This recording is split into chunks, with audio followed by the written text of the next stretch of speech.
Проектная команда Доступного Казахстана предлагает вам пройти обучение в рамках программы «Колда 3.0», реализуемой при поддержке компании Chevron Muna Inc. и Фонда Евразия Центральной Азии. Вашему вниманию предлагается обучающая программа «Доступность общественного объекта. Минимальные требования». Обучающая программа разработана для того, чтобы познакомить вас, слушателей, с теоретическими и практическими вопросами обеспечения доступности общественных объектов для людей с инвалидностью и других маломобильных групп населения. Для начала я представлюсь. Меня зовут Шаронова Александра Сергеевна. Я являюсь соавтором проектов «Доступный Павлодар» и «Доступный Казахстан», экспертом по доступности, автором обучающих курсов, тренингов, вебинаров по обеспечению доступности общественного пространства. Есть государственные награды, премия «Лучшее НПО» и медаль Иерен Инбеги Уши. Для кого разработана обучающая программа? Во-первых, для собственников общественных объектов. Что такое общественный объект? Это госорганы, организации и учреждения здравоохранения, образования, досуга, общественного питания, торговли, культуры и спорта, финансовой и правовых сфер, в общем, все те организации и учреждения, в которых оказываются услуги населению. Во-вторых, для специалистов, работающих в сфере построения доступной среды, соцзащиты, архитектуры, строительства и так далее. В-третьих, для неправительственных организаций, занимающихся защитой прав людей с инвалидностью. В-четвертых, для людей, которые хотят защитить свое право на доступное пространство. В-пятых, для волонтеров, которые будут пополнять нашу карту доступности на сайте doskaz.kz.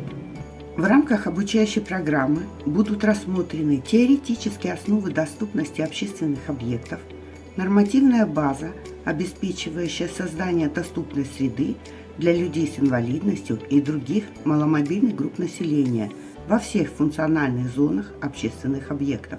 И, конечно, вам будет предложена практическая работа, чтобы вы смогли применить теоретические знания в повседневной жизни. В рамках практической работы мы ознакомим вас с технологией проведения мониторинга общественных зданий и процессом занесения результатов мониторинга на карту доступности.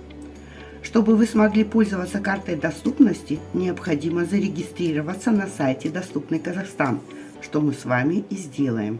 Вы сможете заходить на сайт в любое удобное для вас время и знакомиться с материалами обучающей программы, в строгой последовательности лекций и заданий, в удобном для себя графике.